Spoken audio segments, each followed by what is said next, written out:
여러분 안녕하세요. 오늘부터 여러분들의 부동산 투자의 가이드가 되어드리겠습니다. 이주호입니다. 요즘 집값이 너무 많이 오르다 보니까 물론 과열은 어느 정도 잡아놨다고 하긴 하는데 내 집 마련이 참 어렵습니다. 거래도 없고 그러다 보니 뭐 팔고 싶은 사람들은 또 팔 수 없고 사고 싶은 사람들이 살 수도 없는 그런 시장이 이어지고 있는데 하지만 이럴 때일수록 부동산에 대한 철저한 정보를 좀 꿰고 있어야지 나중에 기회가 왔을 때 제대로 된 선택을 할 수가 있게 됩니다. 자, 오늘부터 제가 여러분들의 부동산 투자의 가이드가 되어드리면서 여러 가지 정보를 드리도록 하겠습니다. 자, 오늘도 부동산 가이드 출발하겠습니다.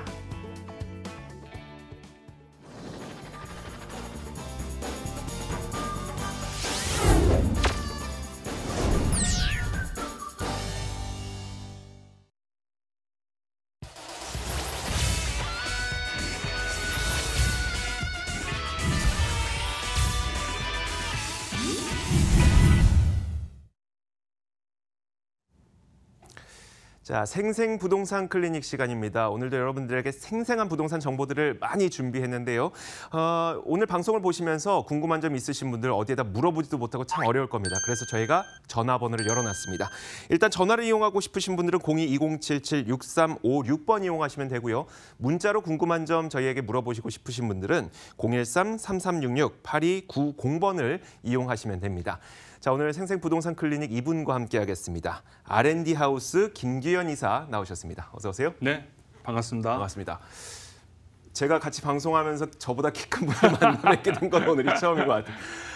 자, 오늘 굉장히 멋있는 분과 함께 제대로 된 부동산 정보를 한번 얻어볼 텐데 일단 부동산의 큰 그림을 한번 그려보도록 하죠. 부동산 가격이 도대체 이 지역에서 왜 오르는가 이걸 보기 위해서는 사실 정부 정책을 보는 게 중요하겠죠. 맞습니다. 네. 요새 유행하는 말 중에 빅픽처라는 말이 있지 네. 않습니까? 큰 그림을 보고 즉 숲을 본 다음에 그리고 이제 나무를 선별할 수 있는 능력을 키워야지 그런 부분이 어떻게 보면 부동산에서 핵심 부분이다라고 말씀드릴 수가 있겠죠. 자, 그렇다면 오늘은 어떤 내용을 준비해 주셨을까요? 한번 들어볼까요? 네, 알겠습니다. 자, 오늘 키워드는 바로 국토 종합 개발 계획이라는 부분인데요. 혹시 이 부분 들어보신 적 있으시죠? 그러니까 이게 몇 년에 걸쳐서 맞습니다. 장기 계획을 세우는 거잖아요. 그렇죠, 그렇죠. 우리가 이번엔 수도권을 개발하겠다. 네. 이번엔 지방을 개발하겠다. 네. 이런 거 계획 세우는 거잖아요. 맞습니다. 정확하게 말씀하셨습니다. 네. 네, 조금 더 제가 부연 설명을 드리면 이제 가장 중요한 게 역사적으로 이제 봤을 때 사실은 1962년도에 도시계획법이 이제 만들어졌죠. 박정희 정권 시절에 이제 만들어졌는데 쉽게 얘기해서 국토를 어떤 식으로 개발을 할 수 있냐에 대한 부분이죠. 그러니까 쉽게 얘기해서 그 당시에는 굉장히 우리나라가 최빈국이었고 굉장히 못 사는 나라였지 않습니까? 그래서 1967년, 69년서부터 이제 여러 가지 근간 사업이 이제 마련이 됐죠. 도로가 만들어지고 경부고속도로가 지어지고 또 제3 한남교가 만들어졌단 말이에요. 1970년대 초에.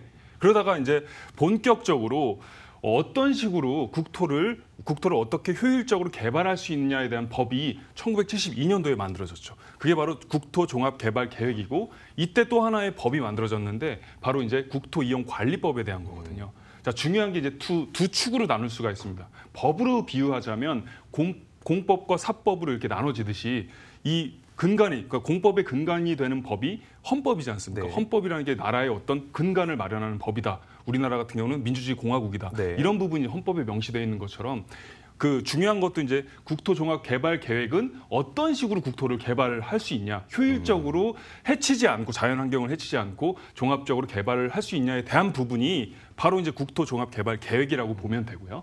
국토이용관리법은 뭐냐면 마구잡이로 개발을 하다 보면 어떻게 보면 이제 그런 효율적인 관리라든가 이런 부분이 소홀할 수 있으니까 네네. 그런 쪽으로 이제 국토를 효율적으로 관리를 하겠다. 그런 부분으로 이제 국토이용관리법이 만들어졌다라고 이제 보시면 되죠. 그러니까 쉽게 생각하면 네. 이런 거죠. 배가 들어와야 되는데 배는 어디에 설치해야 돼? 네. 항만 어디다 건설할까? 이런 것도 계획 세우는 그렇죠. 거고. 맞습니다. 그리고 뭐 이제 중국과 우리가 교류를 할 건데 그럼 네. 그 항만은 어디다 설치해야 돼? 그렇습니다. 인천 쪽이 되는 거고요. 뭐 맞습니다. 그렇게 하는 거죠. 거기다가 이제 배를 과연 어떤 식으로 개발을 해야 그렇죠. 되냐, 항만을 네. 어떤 식으로 개발을 해야 되냐, 그게 이제 국토종합개발계획이다라고 지금 스마트하게 네. 잘 정확하게 정리를 하셨습니다. 자, 그런 부분에서 2002년도에 이러다 보니까 두 축으로 나눠지다 보니까 좀 복잡해졌죠. 그래서 하나로 통일했는데 그게 바로 이제 국토의 이용 및 국토의 계획 및 이용에 관한 법률로 통합이 됐습니다. 그게 이제 지금으로 쭉 이어졌죠. 자, 전체적으로 이제 국토종합개발계획 요거를 이제 살펴보도록 할 텐데 자, 중요한 게 이제 앵커님이 말씀하신 것처럼 전체를 숲을 보셔야 되고 특히 국책 사업이라든가 이런 개발 사업을 보셔야지 네. 지금의 2030 플랜이라든가 또는 도시 기본 계획이라든가 이런 것들을 이용할 수 있고 지금 이제 그런 부분들 4차, 5차에 걸쳐서 나눠지고 지금 국토종합개발계획도 현재 4차로 진행이 됐지만 앞으로 또 5차 같은 경우는 또 어떻게 이루어질지도 보셔야지 현재 그리고 미래를 예측할 수 있다라고 정리를 해드리고요. 자, 요걸 보시면은 조금 이제 쉽게 설명을 드리면 국토종합개발계획은 조금 전에 말씀드린 대로 국토 전역에 걸친 종합적 개발 계획이다라고 이제 보시면 됩니다. 그래서 여기 보면은 뭐 국토의 개발, 보전, 이용 그리고 그 구조에 대한 계획 그리고 기반시설이라든가 도로, 뭐 항만 이런 것들을 얘기하는데요. 조성에 관한 계획 그리고 관광시설 그리고 여러 가지 재해 방지 등의 여기 이제 중요한 부분이 계획과 개발이 반복되고 있는데 그런 것처럼 효율적으로 개발을 하면서 또 계획을 자연환경이라든가 문화라든가 이런 것들 해치지 않게끔 계획적으로 개발을 한다라고 이해를 하시면 된다라고 이제 말씀드릴 수가 있고요. 자, 시기별로 한번 국토종합개발계획을 이렇게 살펴보자면 현재 자 거의 이제 10년 단위로 이루어졌단 말이에요. 1972년이면 경부고속도로가 완공되고 한남대교가 완공된 그런 시점이죠. 그래서 박정희 정부 시절에 이제 1979년 그렇죠? 12.6 사태 이제 멸망이 이렇게 됐지만 그 전까지 한 20년 집권하면서 여러 가지 또 계획 사업이라든가 근간 도로 이런 것들을 만들긴 했지만 자 중요한 게 1차 같은 경우 즉 1972년에서 81년도는 중요한 게 국토의 효율적 이용, 전체적인 근간 도로 이런 것들이 만들어지면서 도시 계획에 대한 그런 부분을 마련했다라고 이제 이해를 하시면 되고요. 그러다 보니까 2차 같은 경우는 전두환 정부 시절이란 말이에요. 그 당시에는 중요한 게 뭐냐면은 이 당시에는 이제 여러 가지 대도시 인구 집중이라든가 뭐 난개발이 너무 이제 개발이 됐죠. 네, 이걸 제가 끌까요? 네, 감사합니다. 그러다 보니까 이제 부동산 투기가 심화가 됐단 말이에요. 그리고 나서는 전체적으로 이제 지방 분권화에 대한 이제 초점을 맞췄는데 사실 이 부분이 실패를 했단 말이에요. 그래서 3차에서는 1992년에서 2001년까지죠. 그래서 조금 더 도시에서 이제 지방 분권화를 조금 더 세밀하게 구체적으로 만들어졌다라고 이제 이해를 하시면 되고요. 4차 같은 경우는 중요한 게 이제 1차, 2차, 3차, 4차는 10년 단위로 국토종합개발 계획이 만들어졌지만 5차부터는 20년 단위로 4차부터는 20년 단위로 이제 만들어졌단 말이에요. 이게 무슨 말이냐? 요 핵심이 뭐냐면 3차까지는 전체적으로 수도권 과밀 억제라든가 지방 분권화 이런 부분에 초점을 뒀다면 4차부터는 조금 더 광역, 조금 더 거시적인 관점에서 미시적인 관점이 아니고 거시적인 관점에서 국토종합개발 계획을 마련했다라고 이해하시면 되고요. 그렇기 때문에 4차부터는 이제 20년 단위인데 세계화에 조금 더 그리고 남북한 경제 협력에 중점을 뒀다라고 이해를 하시면 됩니다. 그래서 보시면 뭐 유라시아 대륙이라든가 그리고 뭐 일본, 그리고 중국 이런 부분을 중점적으로 우리가 개발 계획을 마련했다라고 보시면 되고요. 5차 같은 경우는 조금 더 너무 이제 확장이 돼 버리니까 또 구체적인 또 이제 4차 산업혁명도 있고 해서 확정적 개발을 지향을 하면서 조금 더 지역 중심이라든가 또는 지역의 특색이라든가 이런 걸 살리는 방향으로 세계와 맞물려서 그렇게 만들어졌다라고 이해를 하시면 좋을 것 같습니다. 자, 하나하나 조금 더 살펴보면 조금 이제 그림이 복잡하긴 한데요. 제가 쉽게 앵커님이랑 설명을 드리자면 1차 국토종합개발 계획이죠. 그래서 아까 말씀드린 대로 72년서부터 81년까지 맞습니다. 그래서 이때는 뭐냐면 전체적인 근간을 마련했다. 박정희 정부 시절에. 그래서 4대 경제권 중심 도시와 그다음에 8중권 중심 도시를 마련했다라고 이해를 하시면 돼요. 그래서 여기 보시면은 수도권, 충청권, 전주권, 태백권, 대구권, 그리고 부산권, 제주권. 우리나라 지금 핵심 도시라고 말씀을 이제 드릴 수가 있는데 4대 도시, 여기 보시면 이제 4대 경제권 중심 도시라고 해서 서울, 네모칸이죠. 네. 서울, 대전, 그리고 광주, 그리고 부산. 이렇게 이제 4대를 마련하고 나머지 요 네모 박스에 있는 것처럼 8개의 중심 도시를 마련했다라고 이제 이해를 하시면 되죠. 자, 이게 이제 1차 국토종합개발 계획이고 어느 정도 근간을 마련했다는 점에서 뭐 칭찬할 수 있는 부분이다라고 이제 평가를 할 수가 있고요. 자, 2차를 한번 보시면 1차와 비교했을 때 뭔가 좀 약간 도시보다는 예. 좀 도로에 치중되어 있는 것 같아요. 맞습니다. 네.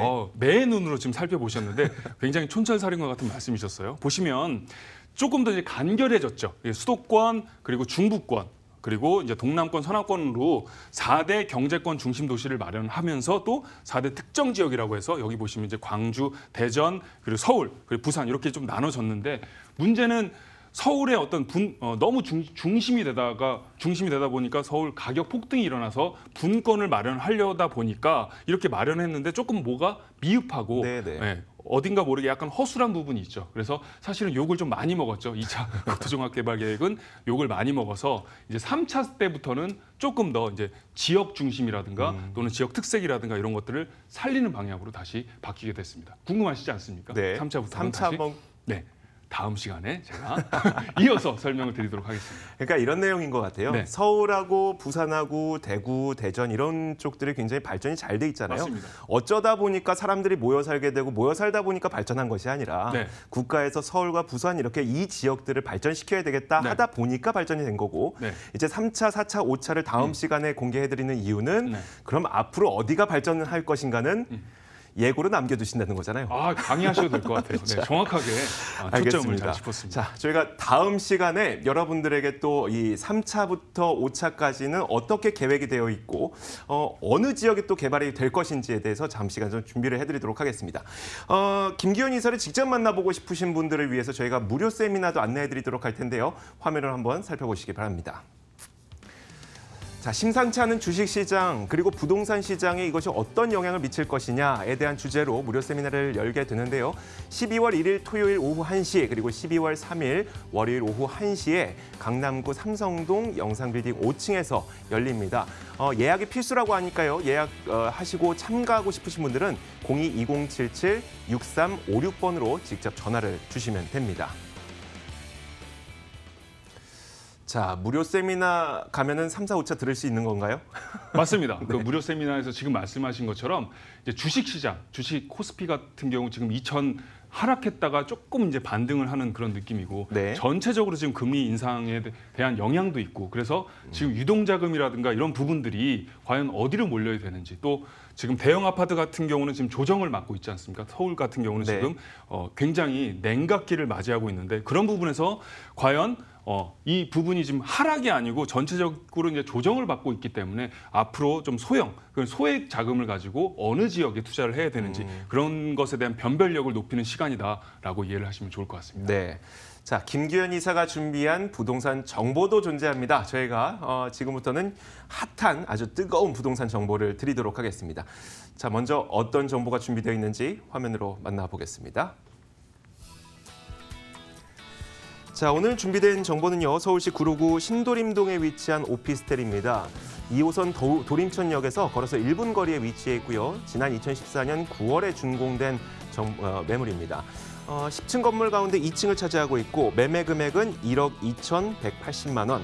여기에 전세 보증금 1억 500만 원 감안했을 때 실제 투자하는 금액은 1,680만 원 정도로 예상이 됩니다.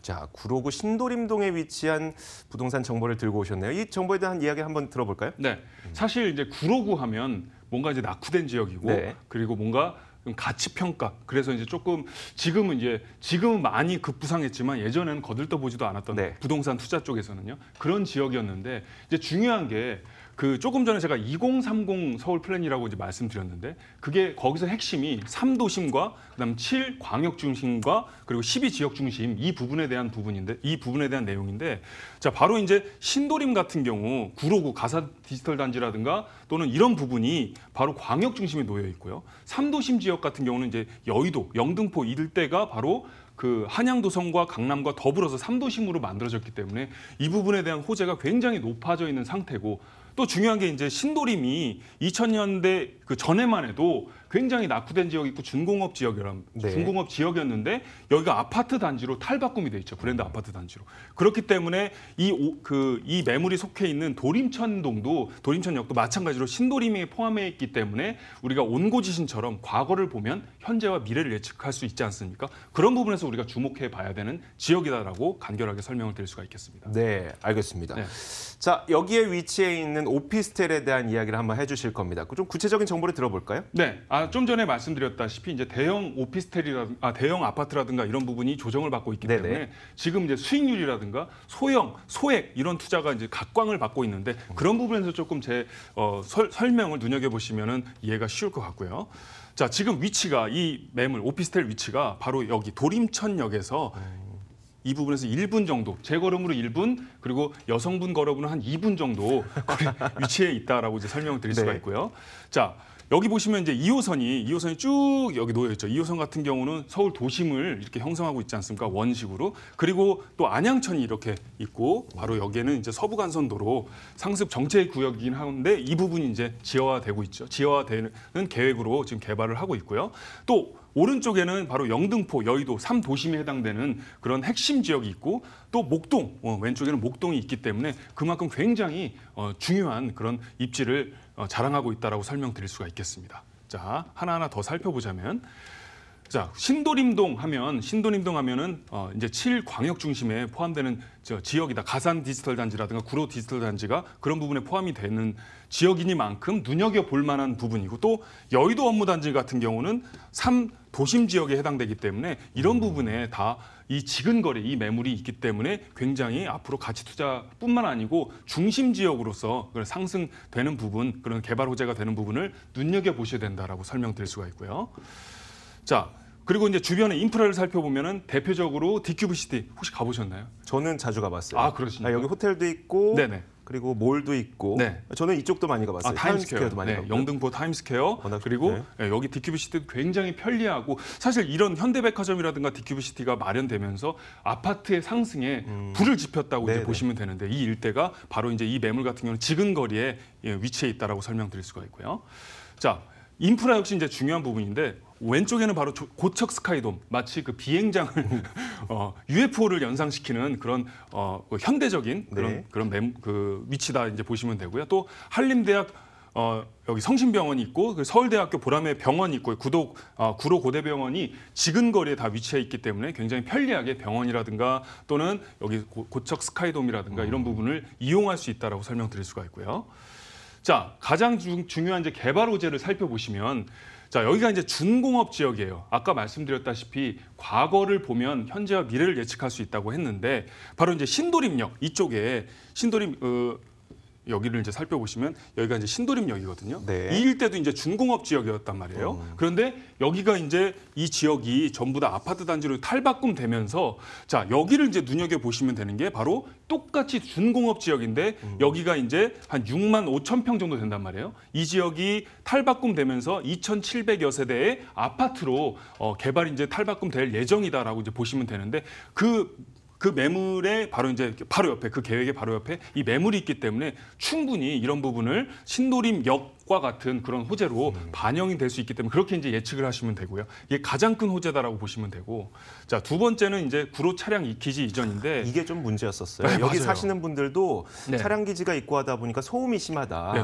이런 불평이 소음도 좀 그렇고 있었고. 뭔가 좀 괴기스럽기도 그렇죠. 하고요. 네네. 낙후된 느낌도 있고. 그런데 이제 광명시와 좀 이게 이권 다툼이 있었거든요. 왜냐하면 광명시도 좋아하진 않을 거 그렇죠. 아니에요. 네. 그래서 이제 협상을 벌였죠. 여기 구로구와 협상을 벌여서 결국 이제 노원사동으로 이전이 되면서 우체국 사거리와 구로역을 중심으로 또 이제 여기에 이제 역을 만들기 시작하면서 그래서 이제 타협을 봤거든요. 그래서 이제 이전이 되면서 여기만 해도 이제 거의 조 단위의 개발 계획이 마련이 됐다라고 이제 보시면 되고요. 이 부분 때문에도 이 지근 거리가 이게 지근 계획이 전체적으로 다 이제 호가 또는 개발 호재로서 작용이 된다라고 이제 말씀드릴 수가 있고요. 자, 또 세 번째로 이제 서부간선도로 지하화 사업이 있는데 서부간선도로 가면 아시겠지만 굉장히 짜증나거든요. 러시아워 시간에 보면은 이게 여기서 날아다니고 싶다라는 생각 많이 해요. 다 싹 밀어버리고 싶다 이런 생각까지 이제 드는데 여기 가는 것도 아니고 안 가는 것도 아니에요. 맞습니다. 이게 지지부진 네. 거북이 걸음처럼 네, 이렇게 네. 하죠. 근데 이 지역이 이제 12km 정도 되는데 일직분기점서부터 그 성산대교 남단까지 이제 이어지는데 이 지역이 이제 지하화된단 말이에요. 그러면은 현재 이제 30-40분 정도 그리고 출퇴근 시간에 많이 막히면 1시간가량 네네. 이렇게 많이 막히는 지역인데 이 부분이 이제 10분 정도로 거의 그 프리패스처럼 네. 패스처럼 쭉 이어진죠. 이제 그런 부분이 바로 이제 호재로서 굉장히 또 많이 반영이 된다. 아시다시피 도로가 좋아지면 바로 이제 매물라든가 뭐 여러 가지 집가 상승이 이어지는 거는 예전에 이제 과거에서 받듯이 이런 부분도 눈여겨보시면 좋고요. 자, 이렇게 이제 쭉 이어진다는 거죠. 여기서 이렇게 네. 이어지게 된다라고 이제 말씀드릴 수가 있고요. 자, 이제 건물로 들어가 보면 여기가 이제 10층 건물입니다. 중요한 게 이제 2014년 9월에 이미 완공이 됐고요. 그리고 또 여기 내부에는 이제 시스템 에어컨, 냉장고, 세탁기가 이제 풀옵션으로 되어 있고 중요한 부분이 바로 지하 주차장 1층, 2층, 그다음 지상까지 3개 층이 주차장으로 다 있기 때문에 요새 주차 문제 이제 굉장히 심각한데 이런 부분에서 이제 1대1 주차가 가능하다는 점이 굉장히 큰 메리트다라고 설명드릴 수가 있고요. 또 안양천이 바로 지근거리에 있기 때문에 나오자마자 바로 이제 앞에 있기 때문에 벚꽃길 굉장히 유명하지 않습니까? 예, 커피 마시면서 거실에서 이게 눈여겨 보셔야 되고 네네. 또는 힐링이라든가 워라밸을 충분히 만끽할 수 있다. 그래서 이렇게 이제 전망을 드리면 1분 거리 초역세권이다라고 이제 설명을 드릴 수가 있고요. 자, 이렇게 이제 넘어가 될 것 같아요. 네, 네. 좀 전에 이제 넘어가면 자 1분 거리 초역세권이다. 그다음에 지하 주차장이 쭉 마련돼 있다. 그리고 서부간선도로 지하라든가 여러 가지 신길 뉴타운이 지근거리에 있다라고 설명드릴 수가 있고 또 여기 이제 소액 투자로 시세 차익이 극대화되는 그런 부분이다라고 설명드릴 수가 있겠습니다. 네, 알겠습니다. 그러니까 가격이 더 오르기 전에 지금 투자해보자는 그런 취지로 들리는데 네. 가격은 지금 현재는 그러면 얼마 정도죠? 자, 보시면 굉장히 놀라실 건데요. 1억 2,180만 원입니다. 오피스텔이 네. 서울에 거의 2억대거든요. 아시다시피. 그런데 1억 2천이면 굉장히 저렴하게 나왔다라고 이제 말씀드릴 수가 있고요. 자, 그리고 이제 이게 이제 14년도에 저희가 사실은 그 조금 빼놓은 물건이다라고 설명드릴 수가 있는데 이 부분은 이제 저희 여기서도 이제 특급 매물이다라고 이제 설명을 드릴 수가 있고요. 또 이제 중요한 게 전세 같은 경우는 1억 500만 원, 그 월세는 500에 50만 원 정도의 거의 5%에 준하는 수익률이기 때문에 시세 차익과 수익률을 동시에 노려볼 수 있는 그런 매물이다라고 설명드릴 수가 있겠습니다. 알겠습니다. 네, 그 소액으로 1,680만 원의 전세 시엔 투자가 가능하다까지 설명을 드리겠습니다. 네.